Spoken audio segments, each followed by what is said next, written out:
Hey, a great Monday, and I always know it's Monday because that's the day that Ryan comes out. Great Monday evening. It is a beautiful night in the city of Brownsville, Texas, and it is May the 4th. Be with you. May the 4th be with you. Who comes up with stuff like that? I didn't even wanted to do a mid-afternoon Sunday. Yeah. There we go. Was that you, Ryan? Yeah, that was me. I was logging into my phone.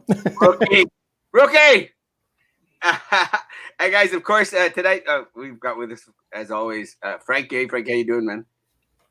How's it going, everybody? Happy Monday. May the 4th be with you. Happy Teachers Appreciation Week. Excited for tonight's show. It's going to be very informative. Excited to have Ryan as well. How's it going, Ryan? It's going well. Can't complain. Started a good week. 3 weeks left of school, kind of in countdown mode, but looking forward to it. Awesome. And Leah, good evening, Leah. Love ya. Say hi to Josh for me. It has been an interesting day in the city of Brownsville, and we decided that we're going to do. And someone actually gave me said, "You guys, it's great. All right, can y'all do like separate the segments and like do 30 minutes of one and 30 minutes?" And we're going to try to do that, guys. Again, trying. Emphasis on trying. But you know how things are here. You know, we try to answer questions as they come in on the fly sometimes. So, expect for us to go back and forth in regards to some of the things out there. But we'll try to go in regards to do 30 minutes, and we'll talk about the numbers first, and then we'll go into one of the topics I think that's most of interest for most people out there. It's school districts and schools. And since we have one of IDEA's top teachers with us, we'll talk about IDEA as well and see how they're my buddies out there.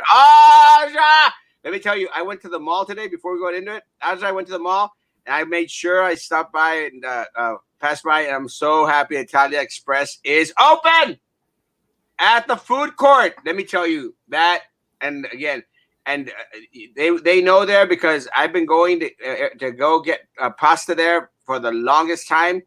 Great stuff out there at Italia Express, and they do curbside, I think, and they do also. Some folk were out there eating out there, so great stuff, guys. Good evening. At work at the hospital, awesome. Thank you so much for being in the front lines, Christina. Un abrazo, mi amor. I appreciate y'all, really. I really do. And again, I love all my small business folk out there, really. Let's start off with the numbers. And one of the things that we did receive right before we started off, I don't know if you saw them out there, Ryan, but we did get numbers for the city for Cameron County. And have 11 positives in Cameron County. Again, 11 positives. I should have sent them to you. Sorry, Ryan. We do have an 84-year-old community female, 52 linked to a previous case here in Brownsville, and surprising, a 27 and a 30-year-old. It's not good in the city of Brownsville. In Harlingen, we have 1, 2, 3, 4 in Harlingen. Rana. One in Los Fresnos and one in San Benito. What's your kitty car? My cats are crazy. Rana. I call them marranas. Hey, guys. Again, and besides this information, this is bad. We're up to 443, Frankie. Is that right? That's correct. 443. 443, and again, we'll talk about numbers right now, and something that we had a conversation about in the morning. But I will say, one of the things that we received via social media, we found out is that there is in Brownsville, I think it's in Brownsville, a pregnant individual who has tested positive, someone who is pregnant, and that's something that we had not seen. Someone who has tested positive, and again, we'll have Dr. Ed Hernandez with us tomorrow at 9:00 at night. So, we'll have the chance to talk to him about it and try to get some information in regards to what's going on. Thank you for getting us up to date and your dedication sharing with us. Again, and going back to the numbers, and I'll get your opinion, Ryan, because we Frankie and I talked about it this morning with by ourselves? We by ourselves? We were by ourselves this morning. Maybe I was talking to my imaginary friend besides Frankie, but that's another story for another day. Hey guys, one of the things that we did mention was that a lot of people were trying to focus on the recovered, and we do have 204 people that recovered in Cameron County. But this is my stance, Ryan, and then you could chime in and let us know what you think. My thing is the recovered number is probably the least important number out there, and I know that a lot of people want to place focus on it, say like, "Hey, well, y'all haven't mentioned the recovered people. Y'all just mentioning the positive, the people that died." And this is my stance, and then you give me your take. My stance that I shared this morning was, guys, the positives we know for a fact that they're positive. The people who have passed away, we know for a fact that they've passed away. The number of recovered, we don't necessarily know what that means. We don't know what that means because of resurgence, because of people that might, come back and get it again, as we learned from individuals from South Korea. It's just a flaky number, taking into consideration that we have actually tested in Cameron County less than 1% of the total population. That is why I would say the recovered number, it doesn't tell us much because it's such a novel virus that we just don't know what it really, really means. And anyone out there, I mean, we've had doctors on here. We had Dr. Cerdan. We had Dr. Eder Hernandez. We had Dr. Garza. And none of them can really give us a clear definition in regards to what recovered means. Ryan, your take. Right now, the only number that seems to really be climbing is infected, right? Right. Sure. It's really nice to look at the positive. Sure. Well, Craig drove it all up, right? Everything's peachy king. But one of the things is that our infected still climbing, and we haven't hit peak. We haven't hit peak at all. So yeah, it's great. People are getting better, but there aren't enough people getting better soon enough, right? So yes, the number's nice. It's okay. We've seen a few, Channel 4, Channel 5 kind of things about people getting better, but we still haven't gotten a hold on this. And until that number is inverted, right? Until we have way more recovered than we do infected, then we can talk about it. Like, oh, look, we finally passed the peak and we've done really well. But right now, we're still in the early stages of all of this. I agree. Frankie, do you have any other opinion in regards to it before we go to the next question? Yeah, in regards to Hidalgo County, they did have another death today. A 50-year-old male from Edinburgh. He died from this virus, putting their total at 7 for the county of Hidalgo, and they did bring back 12 for today. Something that's interesting is that Texas right now is at 900 deaths, and we have yet to even peak. Over the news, they've been talking about how the White House has previously met up because they anticipate that the first weeks of June, the death rate is going to double. I think right now we're at averaging 1,500. So they're anticipating June 1st that they're going to be seeing 3,000 deaths on a daily basis. They didn't say for how long, but that's the projection right now. And so if you really look at it, in the next 2 weeks, right now we're close to 70,000 deaths right now in the U.S., give or take. I think it's at 69 to be exact. In the next 2 weeks, we might even be at 85, maybe even 90. We're gonna see this affect everything, and at what cost? We see states like Florida, Alabama, Georgia open up shop. It's just going to lead to more and more casualties, in my opinion. Erasmo's talked about the 160 that's been out there here locally. Y'all had mentioned about a pregnant woman. It's just going to get bad from bad to worse. So we do have a lot more to go. Now with this going on, who knows for how much longer we're going to be in this. But it doesn't seem like if we're going to be able to go to bars, to go to concerts, to go to graduations, FYI, next segment, in the near future, guys, because this is something that is still going on in Dallas, still heavily in Houston. in the bigger cities, San Antonio, Austin, they're feeling the effects of it. And right here, we have the nursing homes, which is a big deal. So let's hope for the best. Pray for the worst. Let's pray for the best. Expect the worst in regards to this situation. But it doesn't seem like if we're gonna get out of this hole for the next couple weeks. In regards to the two-row, let's do two-row real quick. What do you say about to claims about hospitals being forced to say the deaths are related to COVID? I think that would be very irresponsible. I also think that a lot of the fake narrative I would say that's out there is like, oh well, doctors are just saying it because it's going to get them more money for the hospitals. Guys, I don't think a hospital wants to risk funding, wants to risk their licensing just to add on another number out there. I mean, I just don't see it. Now, I could see where a lot of doctors could make the mistake, in regards to saying, well, it's probably related to a COVID case, but that hospitals are doing it on purpose in order to get more funds. I mean, I don't know. I mean, I hope that's not the case. I would think it'd be kind of dumb and stupid. No, guys? Oh, yeah, definitely. But I think Dr. Hernandez will probably have a way better grasp on that, right, on what's going on there in the hospitals. We've all seen it, right, whether it's been on Fox News or CNN, and everybody's saying, oh, anybody who dies can be a toenail infection, right, COVID-19, right? Like, I guess we're going to find out pretty soon, right, especially if you mark your calendar from this weekend in about 2 or 3 weeks to see what's going to happen, right, with everybody who went out to the island over this weekend. But I really hope hospitals aren't doing that. I hope so too. I mean, maybe they are reporting more than they should. Maybe they're reporting less. I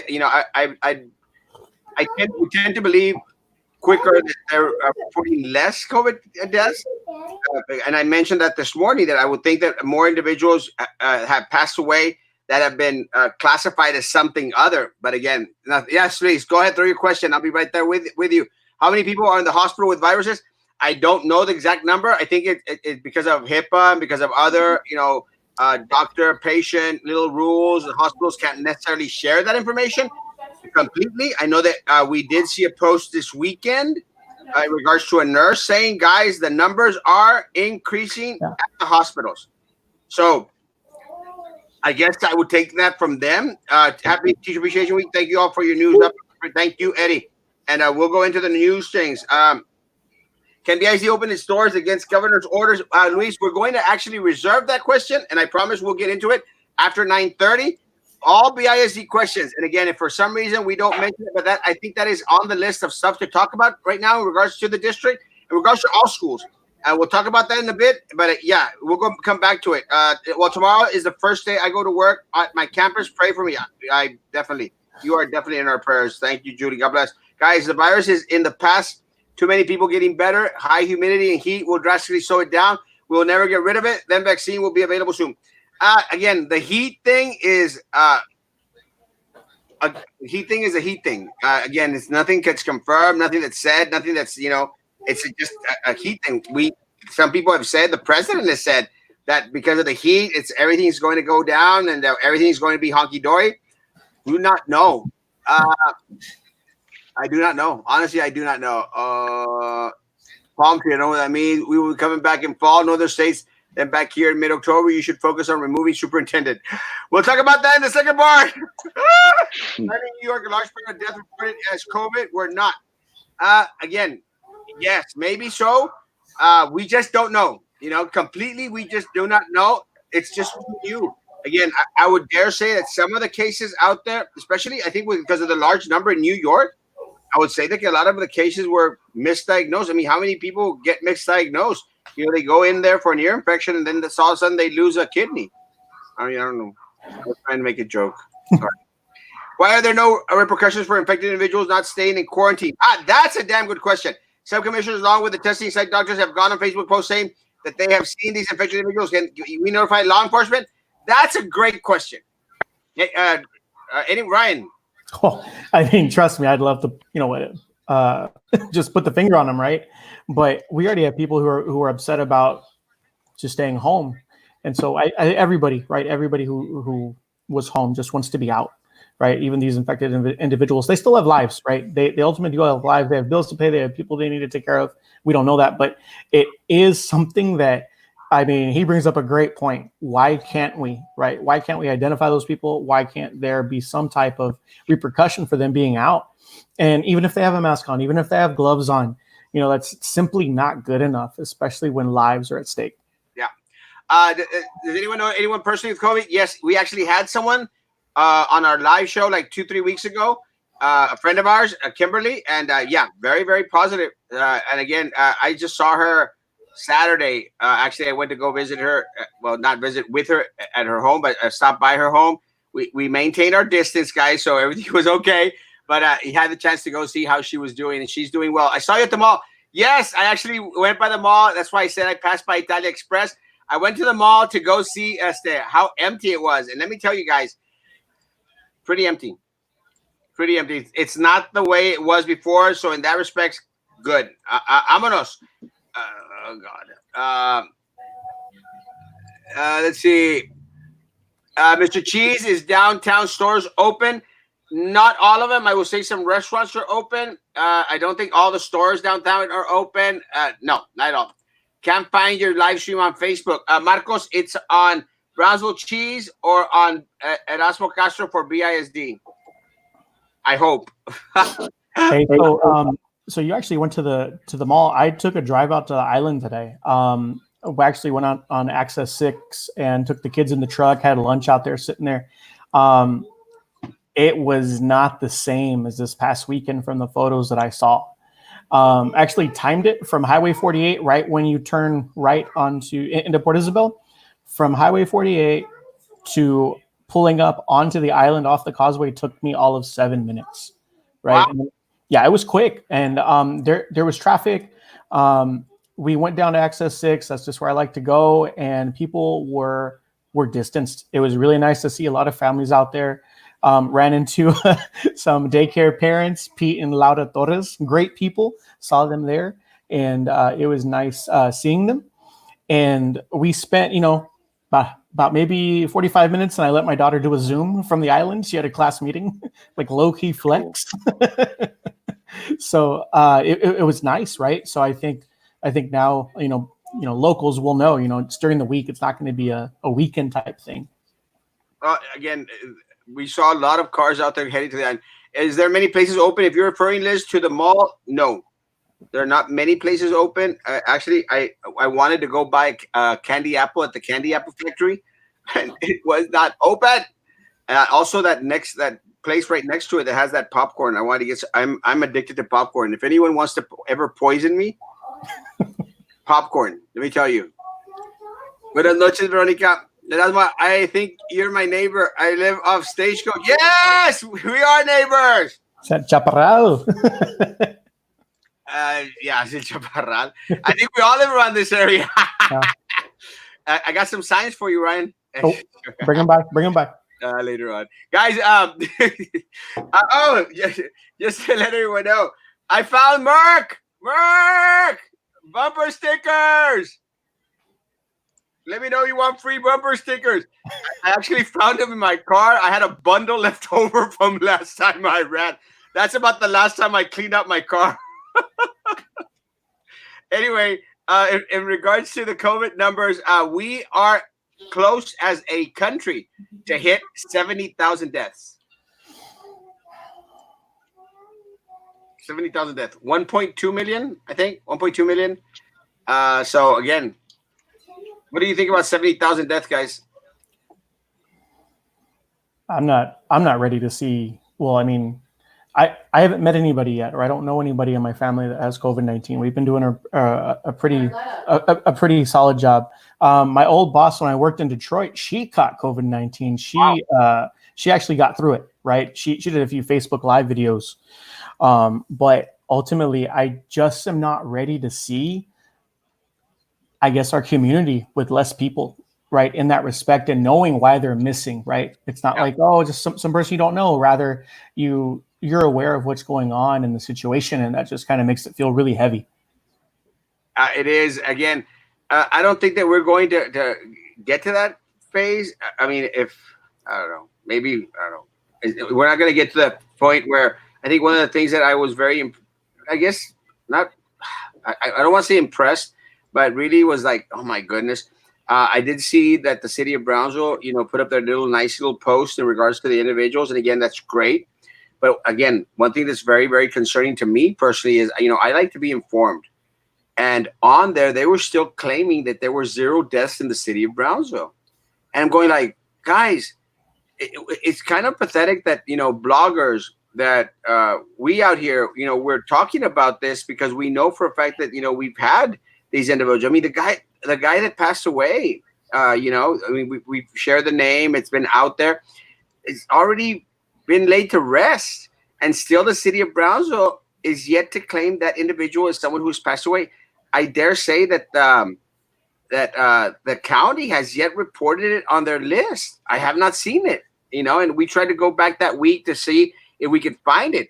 I know for a fact that Cameron County had not reported that case of that woman who had passed away on 3 Sundays ago at 3 a.m. And they didn't report her till like Friday. So a week had passed. So I'm kind of concerned in regards to the slow process in regards to sharing information with us. I just don't understand it. It just boggles my mind. Why is it that, and again, I think that's one of the reasons why we have so many people listen in, because we're giving the information like today, live, at the moment. And the newspaper and even the health departments in the city and the county are not. Am I wrong? It's dangerous. It's a dangerous thing to do to hide data, right? To not show people what's happening. You're just going to lull everybody into a false sense of security. That's all that's going to happen. People are going to start going out, stop wearing masks. It's a big problem. Frankie? Yeah, it is a big problem. I'm in the middle of a thought. What were you guys talking about? Too late. You missed run it by real quick. I was in the middle of a thought. Run it by. The reporting of 0 deaths. Oh, yes, that was something that we did post on the page today. Brownsville today at 10 a.m. did post that for the city so far, after the X amount of tests that were administered, 144 have tested positive for Brownsville, and we saw below the number of deaths, that were 0. And it is pretty curious to see why the reasons why that wasn't accounted for. I believe somebody did mention that either they were born in Brownsville but they went to go live in another city, and that kind of got me thinking how that the worker for Veranda, how he died in Harlingen but he was accounted for Willacy. I don't know if something like that mix up was not a mix up, but just the city in which that person resides in is the city that ultimately gets I hate to say the credit, the number. That was my rationale, because we did hear the person being from Brownsville, but they either didn't live here no more. So that was the issue. The issue was the city is not getting credit for it because they live in a different city. Well, this individual, I mean, the family was out there. These individual lived here, worked here, was always here. I mean, Juan Montoya actually threw out a picture of the family, in regards to the grave and everything else.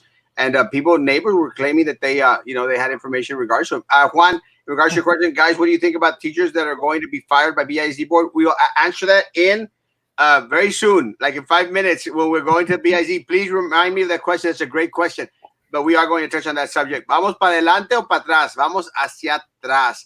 True. Don't hide data. Facts, please. Oh, God, Eugenio, please, man.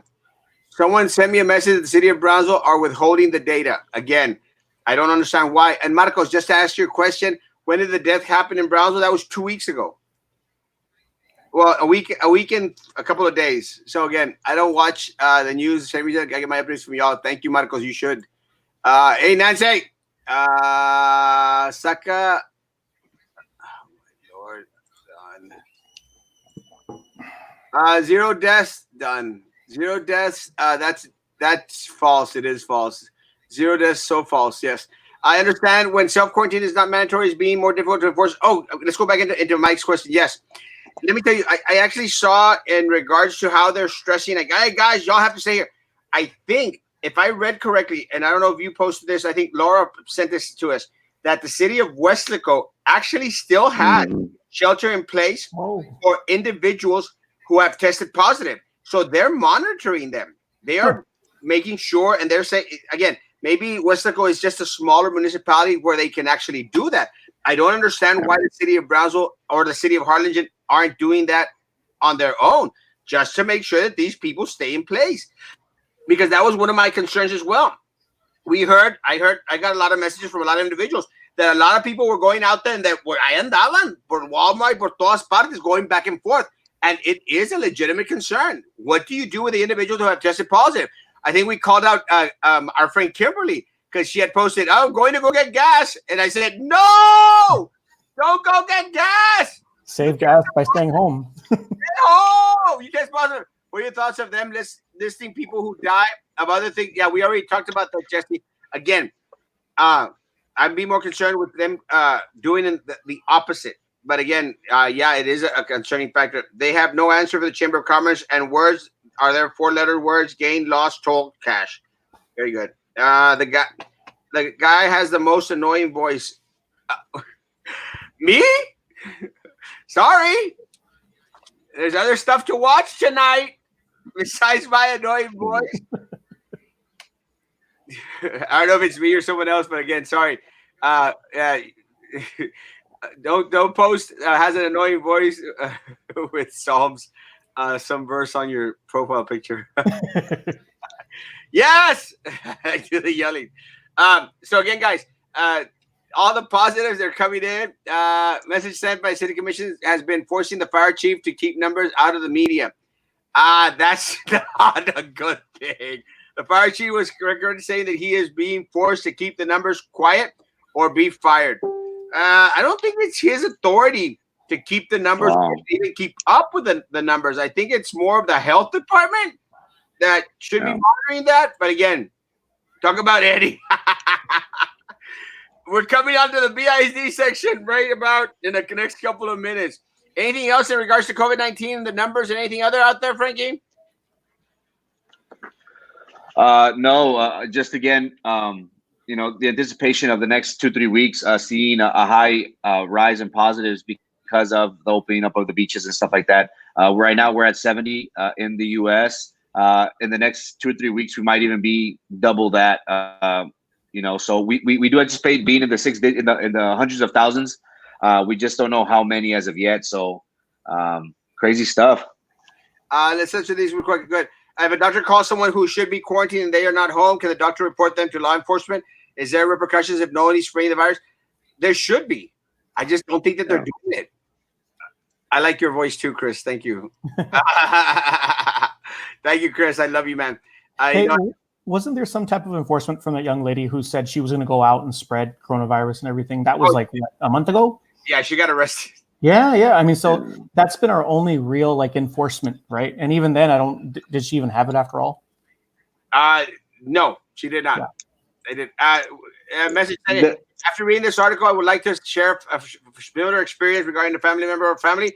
Our elderly member in our family was hospitalized after being diagnosed with COVID-19 at the beginning of the outbreak of the virus in the valley. After more than a week of being in the hospital with no family members being able to be near her or take care of her, the hospital's doctor determined she needed to be placed on hospice and be returned to her home.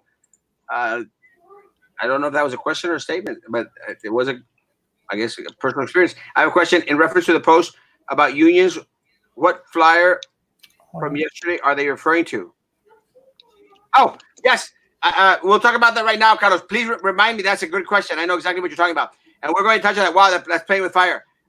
Went to the grocery store today and saw a couple of families where the parents had masks and the toddlers and teens did not. Yes.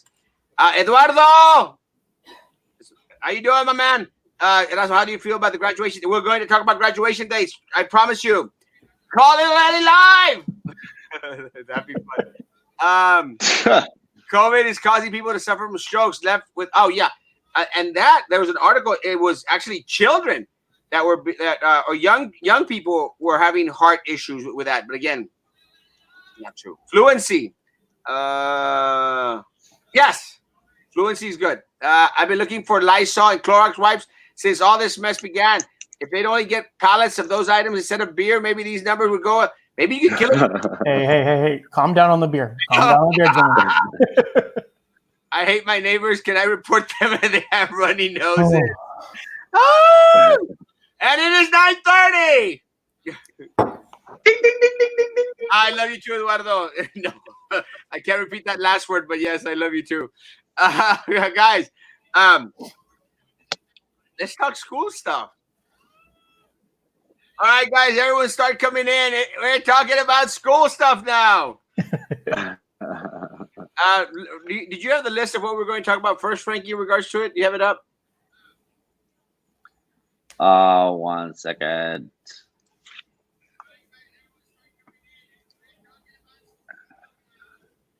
Yes, soft opening, teacher's contract fumble, and teacher appreciation week. Soft opening. So soft opening actually started today.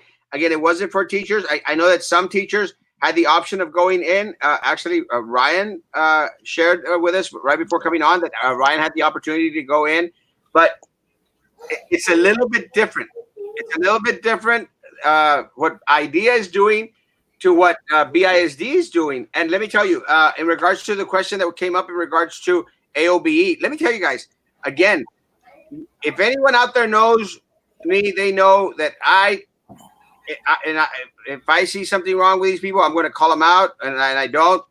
They're good, and they praise. Let me tell you, they're out there kicking some butt, because one of the issues that was going on was that AOBE, actually their parent company TSTA, out there actually, contacted the superintendent and said that they were basically in violation of the governor's orders and the Family First Coronavirus Response Act.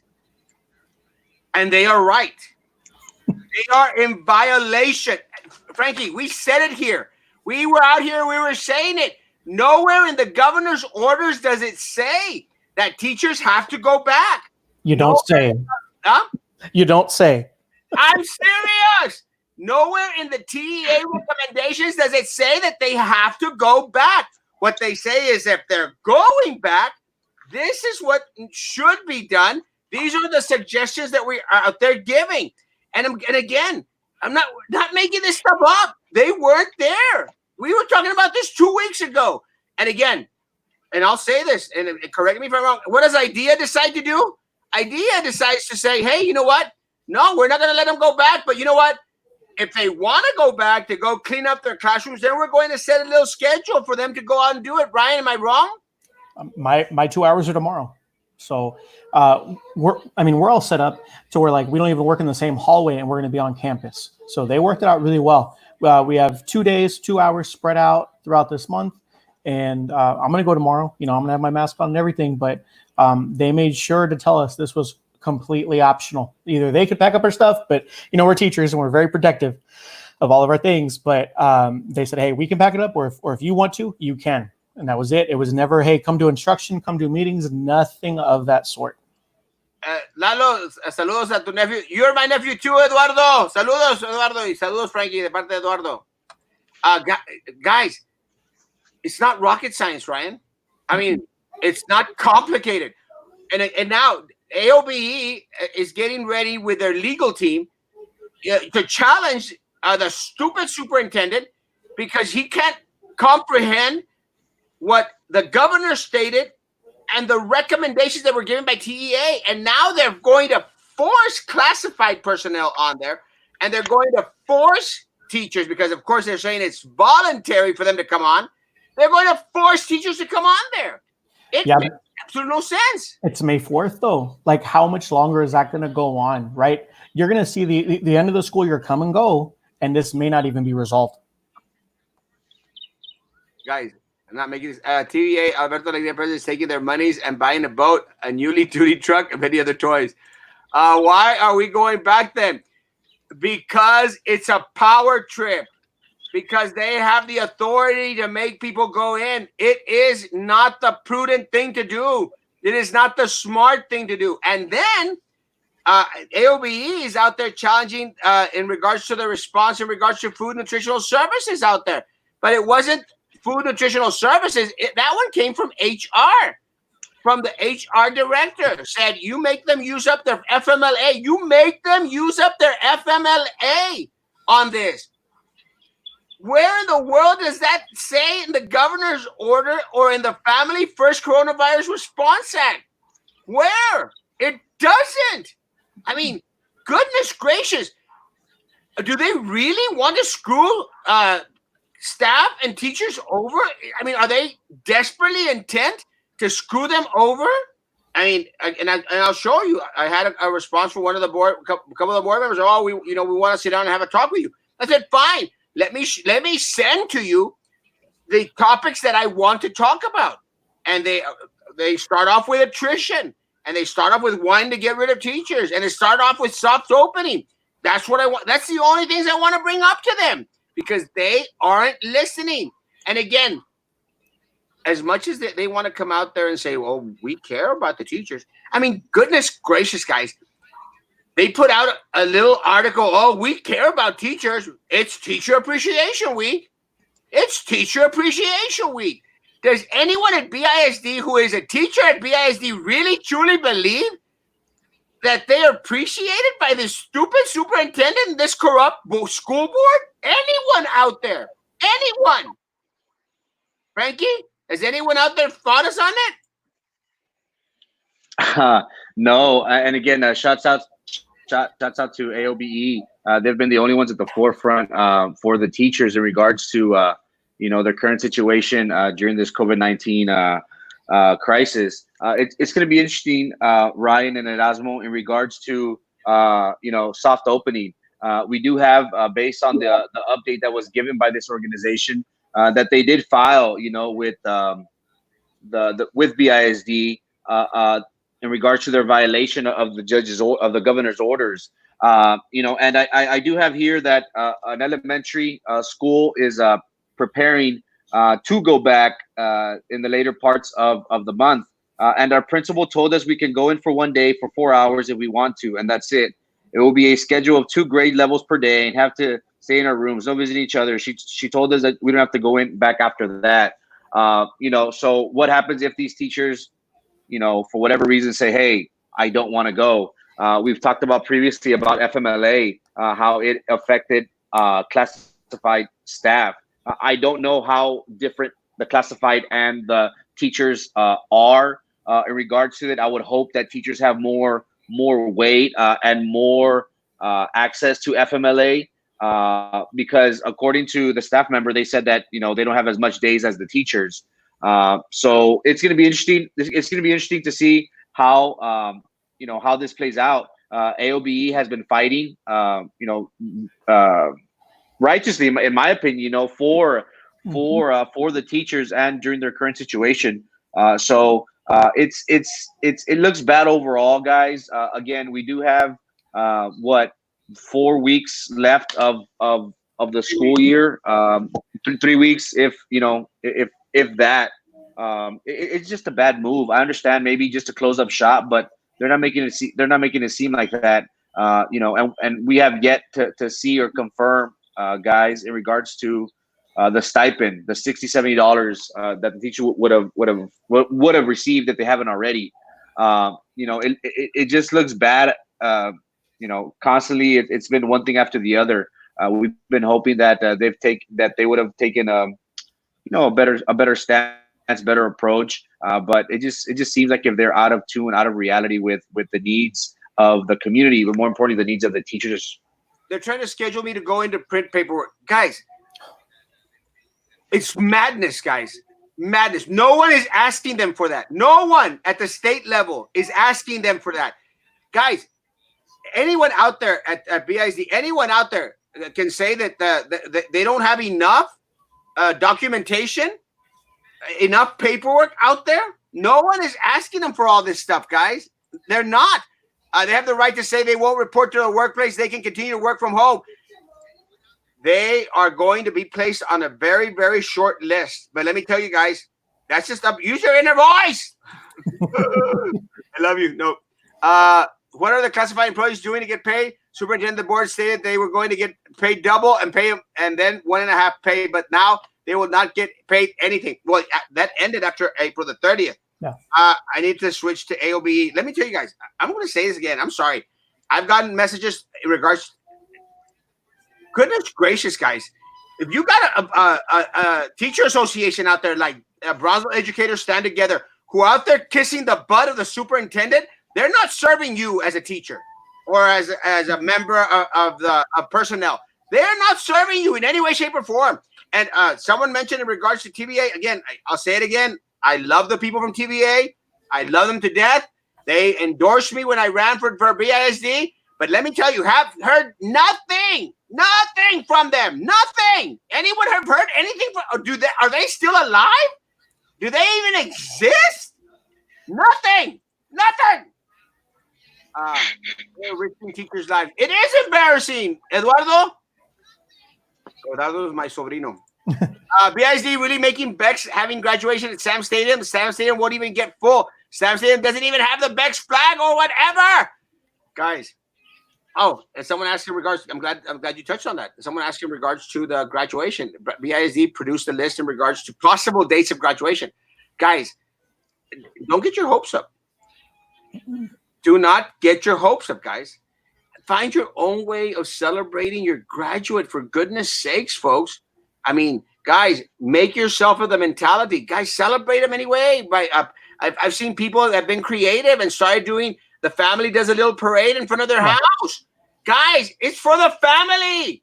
I mean, really, you're going to sit in a stadium full of 2,000, 3,000 people just to hear thousands of names go by when all you want to focus on is on yours? Find a different way, folks. And I'm not being an ass about it. But, guys, start preparing your children for life. Sometimes in life, you're going to have these little bro bumps come, and then you just have to deal with what comes your way. I mean, guys, come on. Now, if they're able to have, let's say, a cure is found tomorrow, and they're able to have 1,000 people, 2,000 people, 3,000 people at Sam Stadium, great, awesome. But at least you didn't start putting false expectations in people's minds, false expectations of stuff that's possibly not going to happen. Why is that so hard? Does that make sense to anyone? Ryan, what are y'all doing for graduation? I'm still waiting. I'm still waiting on an email. They're still trying to figure it out. They're trying to make it either it might be at our campus or it will be virtual. That's all we do know right now. But one thing we are not doing is we're not putting false hopes into our students. That's the one thing that's not going to happen. They're already down. Their whole high school experience is ending on a very weird, sour note, right? So there's no point in getting hopes up. Rather, hey, kids, we're going to figure it out. You're going to know soon. But we're not trying to get anybody too hyped up. No, man. I mean, you can't, because again, we at BISD, well, BISD, I'm not a part of BISD anymore. I don't know if y'all remember that. But soon. Too soon. But BISD, guys, BISD, they were having, they throw out the virtual graduation, and then now it's all quiet on the virtual graduation. Are they going to have it? They not going to have it? Are they working on it? Are they not working on it? Or now they focusing on the days? Are they not focusing on the days? Are they really going to be able to have it? Is the city going to let them have it? Are they not? I mean, the city's already said no mass gatherings. The governor said no groups, no sport events, and they said no sporting events and no concerts for a reason. Why? Because you got thousands of people all together, and you really think you're going to have a graduation? How? I'm just telling you the truth. How? They already said no concerts, no sporting events, and even the NFL, I almost forgot the letters. Even the NFL said we might start planning having football games without an audience. I don't know. Hello, Luis.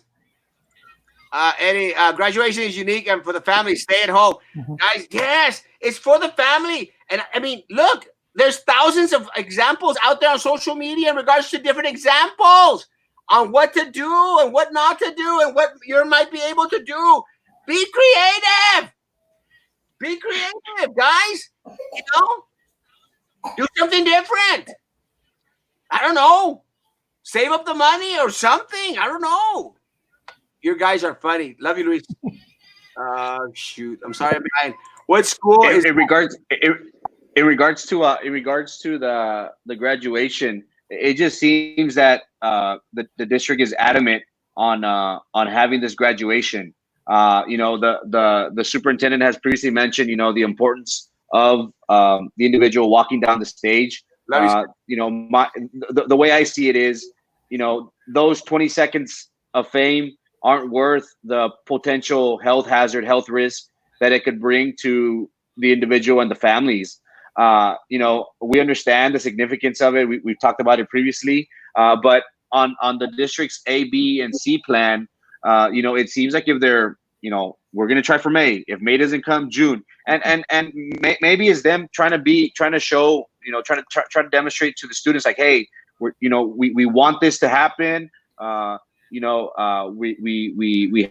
have hope. We have an expectation of possibly doing this. But I think we should just be real with the people. And the reality is that we're, come maybe even possibly January would be safe for us to be out in public, be out in concerts, be out in large gatherings, be able to go to a graduation. But they're talking about mid to late May, early June. That's impossible based on the recent number in Texas, and especially down here in Cameron County. Again, we wish them well. We wish the graduates, a lot of joy and happiness in a weird way, but this is the card that they've been dealt with, and I hope that doesn't sound harsh, but that's life.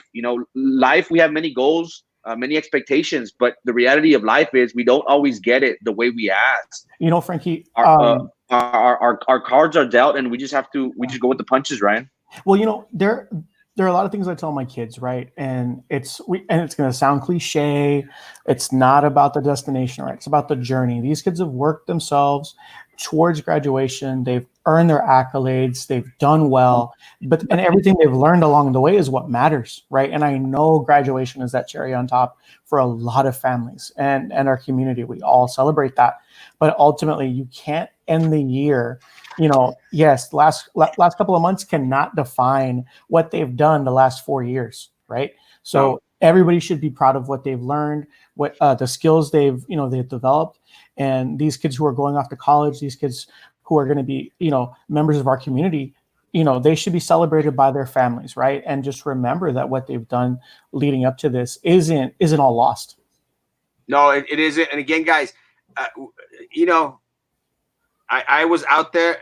Let's see. I prefer graduating at home than risking my life in a stadium with over 2,000 people. I just want my diploma and that's it. Well, again, guys, the people, and I preached about this on Sunday. The people that most matter in your life, they're going to be there and they're going to celebrate you and they're going to applaud you. Those people at your home, and it is what it is. And BISD being dragged through dirt, but still idea sucks. Se le quita Ryan. Erasmo going to get you. Thank you. I need one. I'll take it. The only one by PUB, I don't think so. Not sure what that is. I know teachers are being pressured, but please do not pressure the students. It's not their fault. 100%, it's not their fault. And again, it really, guys, our students are amazing. And again, they've been through a lot. Lo que tú quieras.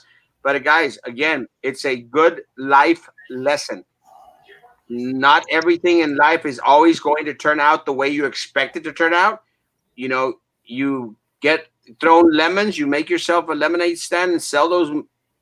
I almost said a bad word. Sorry, guys. Sorry, Papa.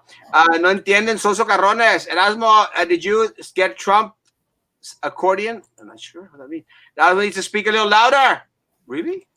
Have you heard any other schools doing this? No. My earphone. No. Parents should have serious discussions about their seniors in regards to graduation. Like Erasmo says, life happens. Erasmo is having too much fun with his new microphone. Hey, Erasmo,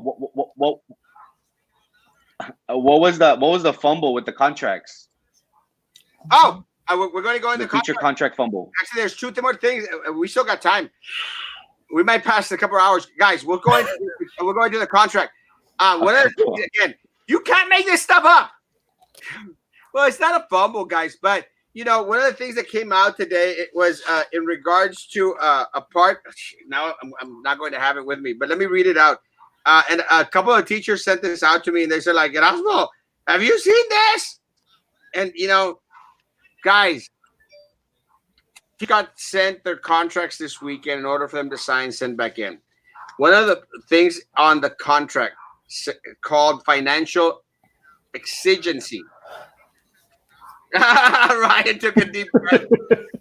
Guys, come on. A determination by who?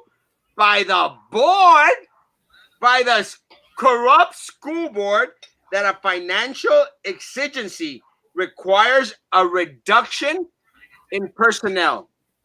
Unless otherwise defined in local policy, financial exigency means any event or occurrence that creates a need for the districts to reduce financial expenditures for personnel, including a decline in this district's financial resources, decline in enrollment, a cut in funding, a decline in tax revenues, or an unanticipated expense or capital need. What does that mean, right? It sounds like they don't have the money, right? If I read that in a contract, I would maybe run away, right? That scares me. That tells me that I may not have a job at some point due to all these different factors that are out of my control, and that's scary, right? You have teachers who have been with the district for years, decades. You have new hires coming in. That's something that shouldn't be taken with a grain of salt. I would, only because I don't catch up with all the BISD board meetings. That's not really my arena, right?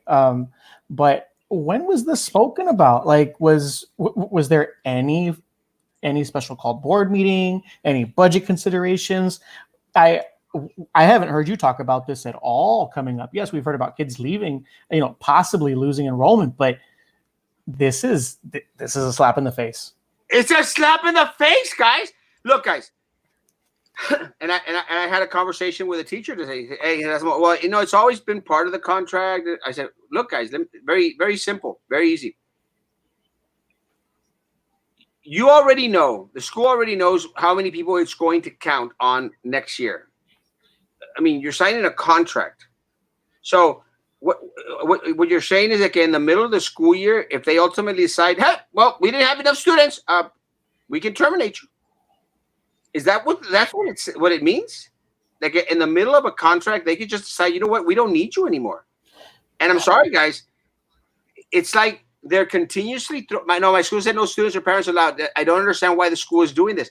Carolyn, I don't understand either. Again, I will make a promise to teachers at BISD. Guys, that is a section of the contract. If it was there before, it is a section in the contract that hopefully with a new school board, it gets reworded in a different way. Because the way it is written in your contract is too vague, is too broad, and it gives the board and the superintendent power that they should not have. It's open to interpretation, right? I mean, it's wide open. It's too wide open for interpretation. 100%. Too much power in a board. And let me tell you guys, if anyone thinks that this board is a fair board, is a board that cares about its teachers, that is concerned about their well-being. There's a passage in scripture that says, by thy fruits ye shall be known. They have not proved it as of yet, guys. And anyone that disagrees, please let me know. Is anyone out there that has signed a contract, is going to sign a contract comfortable with that section in there, knowing that this school board has had little regards to teachers, in regards to their livelihood, but more important, in regards to their health, their well-being, and their family's health and well-being? Frankie? Yeah, it's very interesting. It's all about the language. And again, whenever you go into a contract, they always tell you, read the fine print or read the funny details in regards to in regards to what's in the parameters of that contract. It's very iffy. You know, again, we have the issue, and we'll continue to say it. We have the District of San Benito doing the $500 stipend, 4% increase in raise. We have Harmony doing $250 to the teachers that they're going to receive on May the 8th. You know, and then you have BISD, the biggest school district in South Texas, with a budget of $600 million. You know, not providing as they promised with the stipend, and then now with this contract, I understand, you know, in regards, I understand the size. You know, it's a large monster that BISD had in regards to teachers, staff, custodians, drivers, everything. It encompasses a large majority of the people hired here in the area. So for the language to be in there, that just makes them at will, pretty much. If you know, there's many hurdles for that person to have longevity or be assured that they have job security. And one of the main things in life of either being de-stressed or having a good peace of mind is security, whether financial security or security with your spouse, with that person you're intimate with. So those are two very personal things. And whenever a school district this size has that ability to take it away from you just because, hey, the numbers aren't right, or you know what, we were thinking we're going to go in a different direction. You know, what message are we giving the teachers that we're not offering you job security? This is a dog eat dog employer. You know, Darwinism, only the strong survive. You know, this isn't guaranteed for tomorrow. That's the message that you know, I thought of. I processed this. Where is that compassion? Where is that, hey, teachers, we support you 100%. Especially for the new teachers. You know, the new teachers, you want to motivate them. You want to have them be interactive. You know, you want them to stay with your school district, especially if they're a good teacher. You know, you try your best to have that high retention rate in regards to your best quality teachers, so they won't go to neighboring districts and have them shine. No, we prefer to have our good teachers shine in BISD. But what happens? We have these obstacles, these hurdles, this manipulation, Erasmo, that's going on, and that gives a lot of weight to the board members, you know, or at their discretion. Again, it's not a good move, Ryan, Erasmo.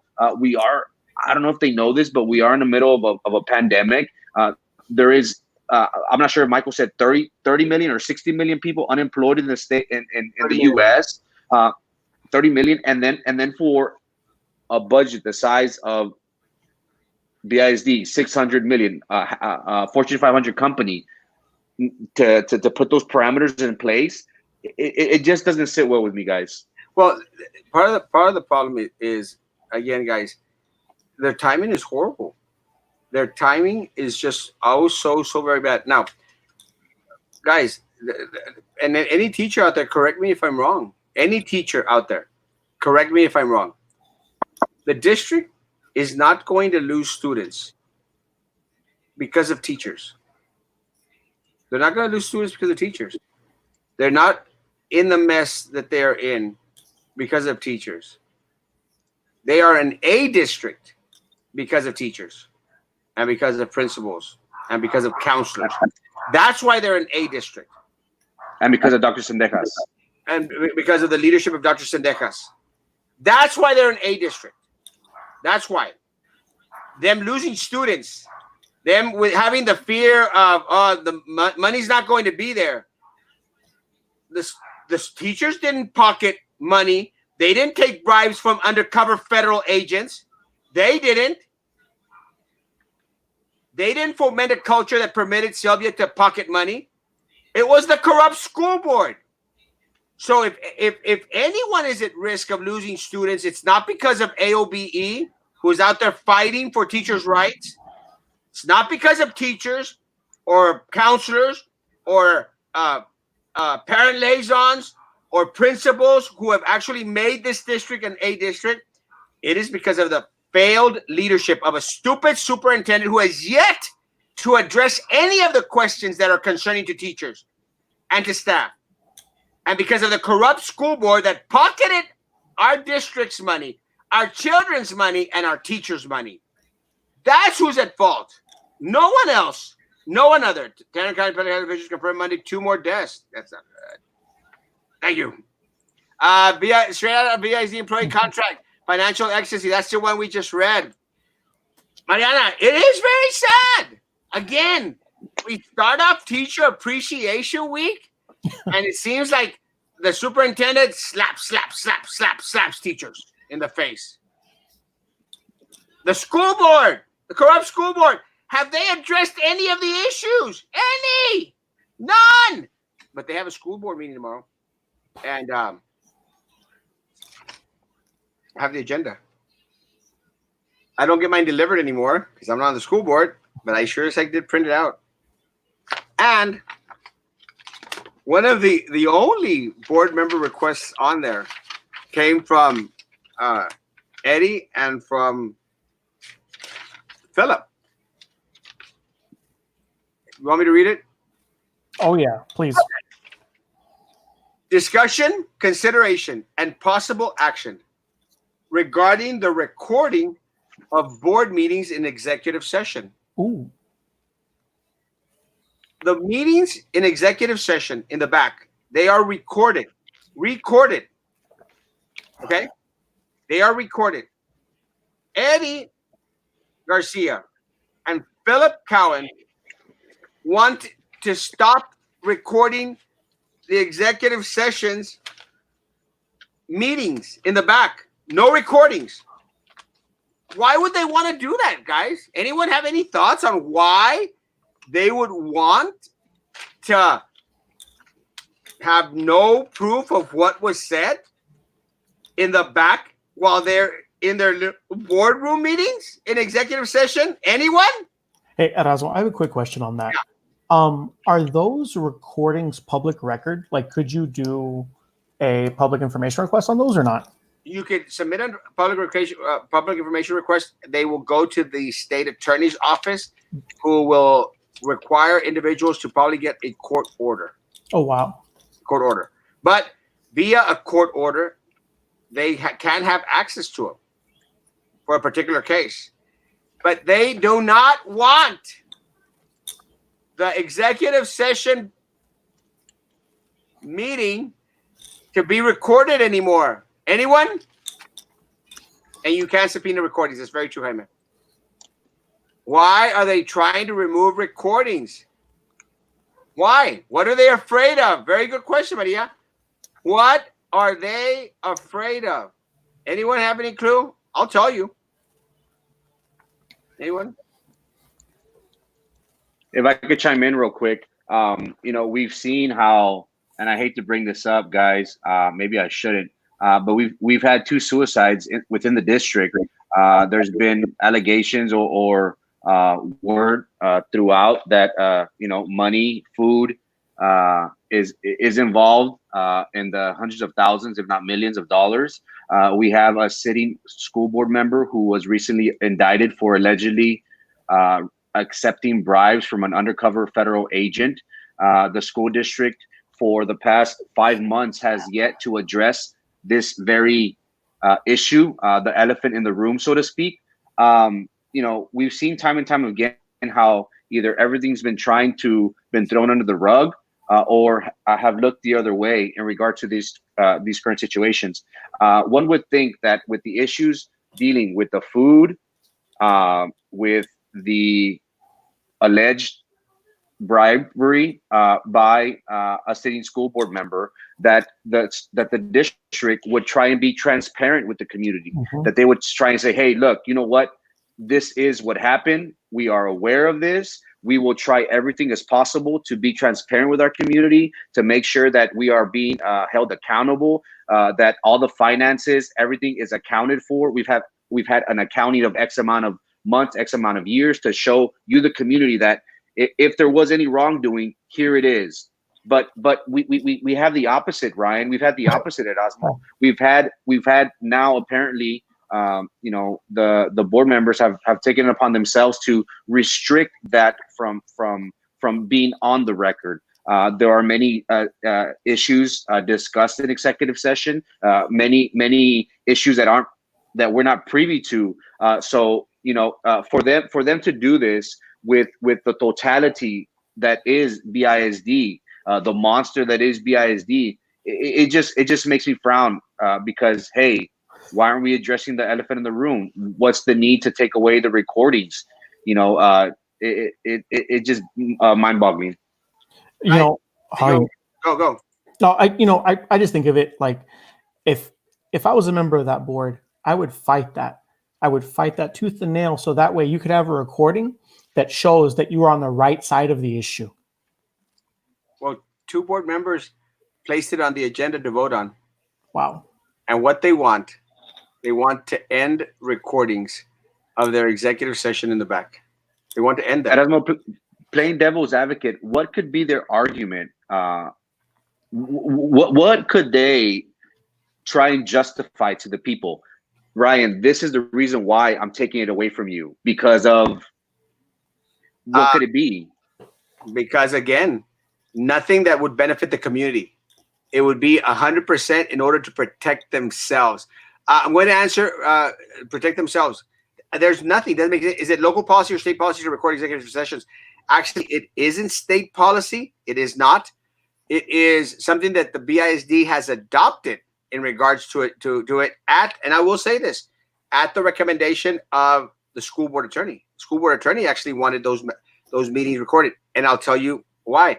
I think that he did it for self-preservation. That way he could come back and say, well, you know what, now I have something to hold your butt to the fire.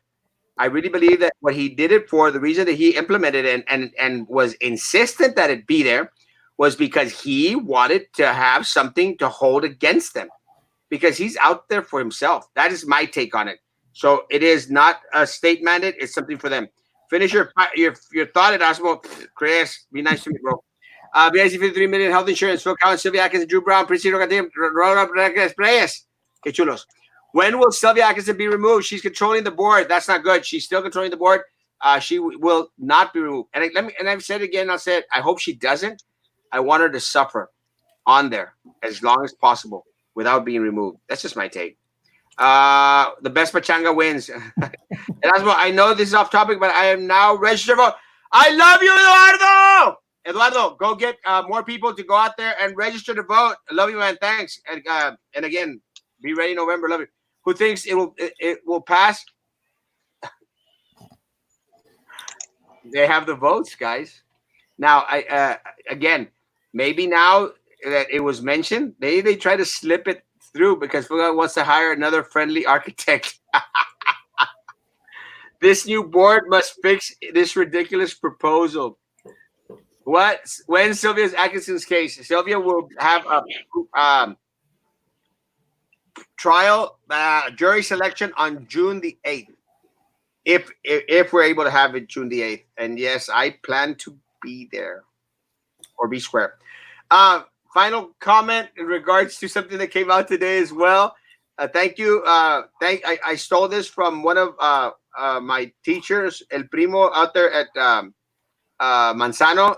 Does an amazing artwork for him. It is Teacher Appreciation Week. So thank you all so much for these. Great stuff. Guys, it's Teacher Appreciation Week, guys. Ryan, thank you so much for being a teacher. Man. But it's Teacher Appreciation Week. Let me tell you, Harmony. Oh, yeah. Harmony. Hey, guys, $250 for not only teachers, I think for everyone, all their staff.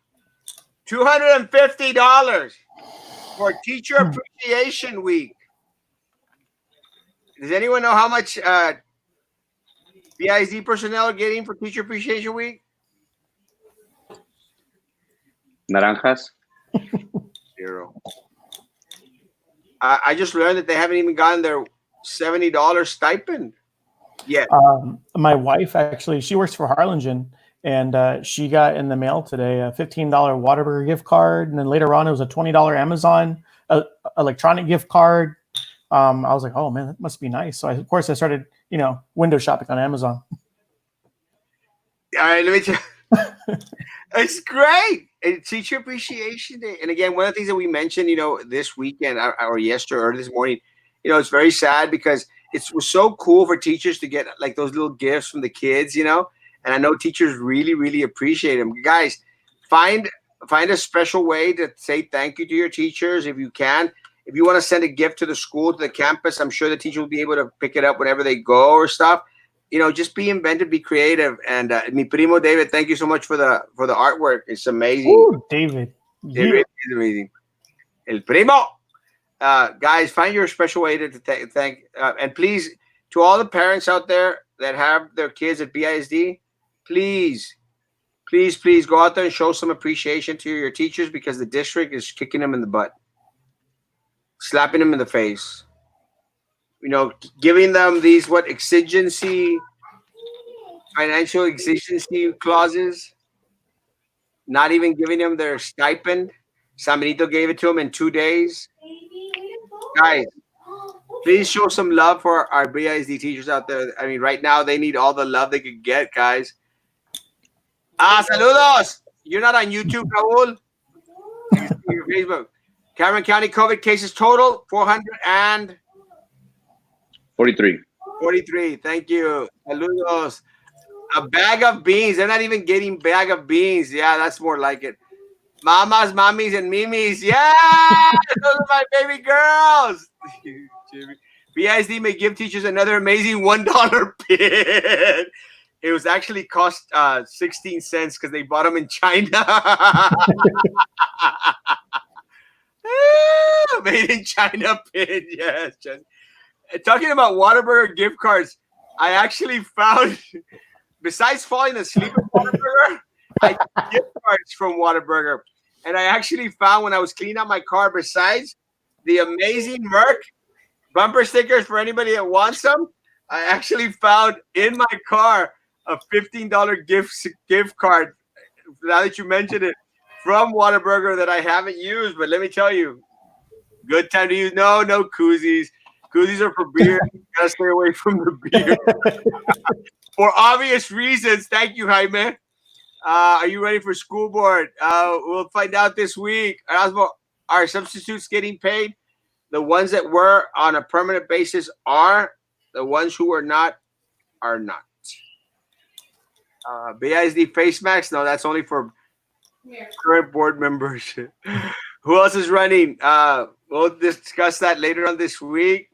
Again, I haven't announced anything officially yet, but bumper stickers. When will you start taking donations for your campaign? Next week. Thank you, mi amor. I love you. I appreciate that. Ryan, anything else? Anything other? No, nothing else, man. I'm looking forward to an announcement later on this week. I'll be making an announcement this week. Frankie, anything other today? No. Again, thank you to all the teachers. Thank you for everything you do. It's unfortunate that we're put in this position. Y'all especially. Y'all been put a lot on your plate with this distant learning. It's new to all of us. Hopefully, sooner rather than later, we all get the hang of it. That way, the instruction could continue with, as fluently as it once was. We're living in a different world, different age, but we have to evolve as people. So thank you so much for everything you do. Enjoy your week. Stay safe, and see y'all soon. Thank you so much. Well, wait. I got one more topic. Sorry, guys. Do y'all mind if I do one more topic, guys? Let's go. Good night. Oh, don't go yet, Eduardo. I got one more topic. Guys, is it okay? People from Facebook and YouTube? One more topic.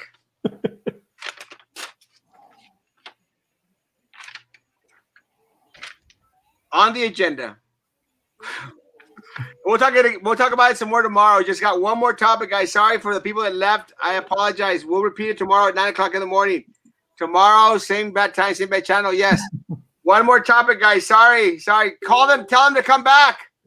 We'll float December school tomorrow. Yes or no? Frank, we'll ask. Yes. Guys, one more topic. Sorry, I wanted to mention this because this is very, very telling. And I was trying to rack my brain because I knew I had one more. Yes, you can. I'm a sub and I'm getting it. Oh, awesome, awesome list, guys. Nice. On the BISD board agenda, and we'll talk about it again tomorrow. There is a memorandum of understanding with multiple city agencies for digital broadband infrastructure plan. So there, and they are wanting to team up with different entities. The Brownsville Independent School District wants to team up with City of Brownsville, GBEC, Greater Brownsville Incentives Corporation, Brownsville Community Improvement Corporation, BCIC, which I'm not very sure why, but again, that's fine. Brownsville Public Utility Boards and Texas Southmost College for a contribution of $21,000 for the development of digital broadband infrastructure plan and implementation strategy. That's from each one of the entities. Now, the recommendation. Oh, the background. This is what's funny. This is what's funny. The city of Brownsville, this is BISD on the agenda. The city of Brownsville has been named as the second least connected city by the National Digital Inclusion Alliance, with 30.9% of households not having access to internet. As our lives become more dependent on high-speed internet, we must tackle the issue head on and understand where the gaps exist in our city and how all partnered entities can participate in the solution. Okay. I'm going to give you all a chance to see what is that saying. And then I'll tell you what my reasoning is for wanting to make mention of that. Anyone want to take a shot at it? I mean, I'm just looking at it from a teaching standpoint, right? Distance learning, and we have a lot of kids that don't have access. You have school districts that are setting up like hotspots and trying their best to set up stuff for our community and our students. That blows me away that almost 40%, right? 39% no internet access. And that blows me away. Frank, any thoughts? And I'll tell you my reasoning behind this one. No, I haven't read it yet. Go ahead and I'll tomorrow morning I'll get up to speed. Let me put up. Kids are not now this one. Next year is going to be distant learning. That's one. First, but before that one, Jessica, very good, guys, very good, Mariana. But before we get into that one, guys, what this is saying is that the district, hey, Fast and Furious, the district was not ready for distant learning. We're not ready for distant learning. They admit on paper and by planning to get into a memorandum of understanding that they were nowhere ready. Then how are they going to hold our students accountable for the work that supposedly they were out there giving when 30% of our students had no access to internet and Wi-Fi? How are they going to grade individuals on being able to get on Zoom meetings when a great big old chunk of our students, and I would say that this 30% is very, very low. I'm going to say that it's really higher. Our students do not have access. So are they still going to be graded as students that did have access? You know what the answer is, though, right? Yeah. Well, we provided packets in order to close that technology gap. You know, that's what they're going to say. 100%. But did they actually reach the students that most needed them? Did the students who don't have internet at home actually have a vehicle to come to school to pick up their packets? Mm-hmm. Again, guys, that's the first thing. The next thing it's saying is that, guys, we have to get ready for summer, for fall, because, guys, they're admitting it without saying it. I don't think we're going back to the classroom setting, guys. You need to start to prepare. Something we've been saying for weeks. You have to begin to prepare for starting the fall. How? Distant learning. Have to prepare. So finally, either they're listening or paying attention, finally, or they're in hiding admitting that we have been so right and they have been so very wrong. Guys, we are definitely not ready. No school district was prepared for this. No school district was prepared for this. 100%. That is why they should have ended it soon and started to prepare for next year. We've been saying it for a month and a week now. End it and prepare for next year. Yeah. Because that is what we need to be at. Having the internet at home will no longer be a luxury. It is a necessity. We need to get with the times. Service providers need to make it affordable for everyone. And again, that depends on us. The other item on there, on the agenda, and we'll talk about the agenda more tomorrow, especially tomorrow night after the meeting. But the other one is that they're going to now start to equip their buses with Wi-Fi. Why are we as a district so behind in time when we are the richest school district south of San Antonio with the biggest budget? South Texas ISD has that. South Texas ISD has that for the kids they pick up in Brownsville. There's Wi-Fi on those buses for those kids. We do not. Yeah. It's on the agenda, guys. Let's start equipping our BISD buses. 21 buses, I think, is on there. I'll give you an exact number tomorrow. 21 buses with Wi-Fi. Now, why didn't we do that before? The richest district. We don't offer distant learning, we will lose enrollment. 100%, Maida. The largest district, the richest district south of San Antonio, is now going to consider putting Wi-Fi on their buses, is now entering in memorandums of understanding with the city. When we were talking about it, when I was on the board a year and a half ago, 2 years ago, it's a shame. So the para is not working since those kids are at home, since not need to be shadowing. There's always work to be done. There's always going to be work to be done in one way, shape, or other. Well, we all know the answer to that. Yes. Guys! And sorry, and I'm going to take y'all's final words as y'all's final word before.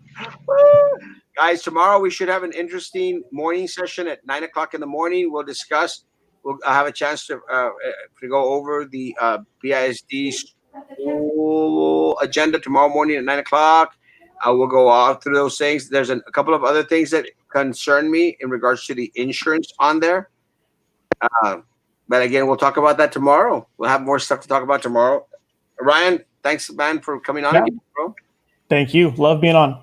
Superintendent, administration lied to the board when asked if teachers and kids were ready for distant learning. Yes. They did lie. They did lie. And the board knew it was a lie. They knew it was a lie. They didn't care. They don't care. Guys, have a great rest of the evening. Tomorrow, 9 o'clock in the morning, same place, same time. And tomorrow night at 9 p.m., we will have Dr. Ed Hernandez. Any other questions or concerns you may have, please send them in. We will do our best to answer or respond or completely ignore you. Oh, guys, very quickly, I will answer any question anyone has out there whatsoever in regards to any lawsuits that were brought upon my family members. I have nothing to hide. My family has nothing to hide. You ask a question responsibly. You ask a question respectfully.